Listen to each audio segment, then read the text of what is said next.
एक समय की बात है। 5 मेंढक एक साथ किसी जंगल से जा रहे थे।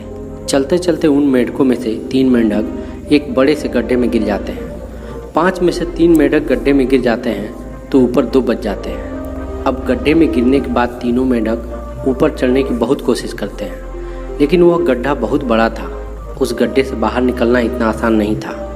अब गड्ढे के ऊपर जो 2 मेंढक बचे हुए थे वह गड्ढे के अंदर देखकर उन तीनों मेंढकों से कहते हैं कि अब तुम तीनों इस गड्ढे से कभी बाहर नहीं निकल सकते, क्योंकि यह बहुत बड़ा गड्ढा है, तो तुम्हारा कोशिश करना व्यर्थ है। यह सुनने के बाद उन तीनों मेंढकों में से एक मेंढक को लगता है कि यह सही बोल रहे हैं, यह गड्ढा बहुत बड़ा है और अब हम इसमें से कभी नहीं निकल सकते हैं। तो वह मेंढक थोड़ी कोशिश करने के बाद हार मान लेता है और उसी गड्ढे में एक जगह आराम से जाकर बैठ जाता है। अब बाकी जो मेंढक रहते हैं वो अभी भी ऊपर निकलने की कोशिश कर रहे थे। अब उन दोनों को देखकर ऊपर वाले मेंढक फिर से उनसे कहते हैं, तुम जो कोशिश कर रहे हो बेकार है, तुम इस गड्ढे से कभी बाहर निकल नहीं सकते हो और अब तुम्हें अपनी सारी ज़िंदगी इसी गड्ढे में गुजारनी पड़ेगी।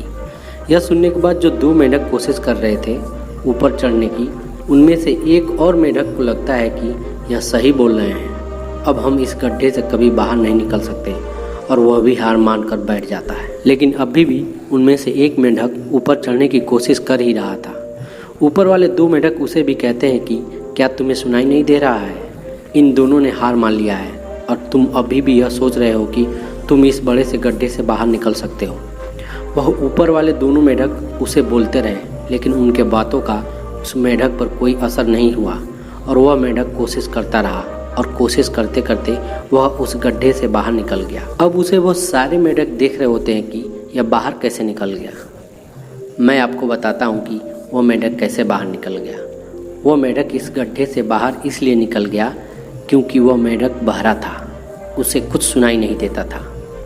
तो दोस्तों, इस कहानी से यह सीख मिलती है कि जब हम अपनी ज़िंदगी में कुछ अच्छा करते हैं तो बहुत लोग आते हैं हमें रोकने के लिए, तरह तरह की बातें करते हैं, लेकिन आपका अगर अपने काम में कामयाबी हासिल करनी है तो बहरे बन जाओ। उनकी बातों का अपने ऊपर कोई असर ही मत होने दो, क्योंकि सबसे बड़ा रोग क्या कहेंगे लोग तब भी कहते हैं जब आप कुछ नहीं करते हो और तब भी कहते हैं जब आप कुछ करते हो। तो चाहे आप कुछ करो या ना करो, लोगों का काम है कहना और लोग तो कहेंगे ही। तो दोस्तों, अगर ये कहानी आपको अच्छी लगी है तो दूसरों को भी शेयर करें और चैनल पर नए हैं तो चैनल को सब्सक्राइब ज़रूर से कर लीजिए।